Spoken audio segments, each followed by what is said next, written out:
అబద్ధాలాడి పొరుగు వారి గురించి తక్కువ చేసి మాట్లాడుతున్న వారికి దేవుడిచ్చే ఫ్యూచర్ ఏంటో తెలుసా? అల్లాడిపోతావు ఏమనుకుంటున్నావు? పొరుగోడు కోసం మాట్లాడుతున్నప్పుడు జాగ్రత్త.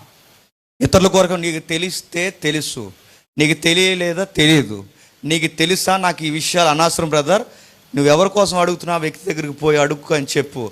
ఎందుకంటే ఏం కాదని నాలికి భుజం మీద నీ ఇష్టం వచ్చిన అందరి కోసం తప్పులు చెప్పుకుంటూ తిరిగితే దేవుడు నీ జీవితాన్ని అంధకారం చేసి పడేస్తా అన్నాడు దేవుడు. నీ ఫ్రెండ్ కోసం నువ్వు ఎలా మాట్లాడుతున్నావో, నీ పొరుగు వారితో నీ వ్యక్తి కోసం నువ్వు ఎలా అన్నీ వింటాడండి. విని ఏం చేస్తాడు చెప్పనా?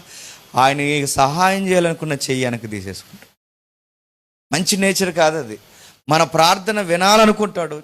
ఈ అబద్ధాలాడి పొరుగుల కోసం దొంగ సాక్ష్యాలు చెబుతున్నా వీలాంటి వాడి ప్రార్థన వినకూడదని చెవులు మూసేసుకుంటాడు. సరే, మూసేసుకున్నాడు. సహాయం చేయడం మానేశాడు.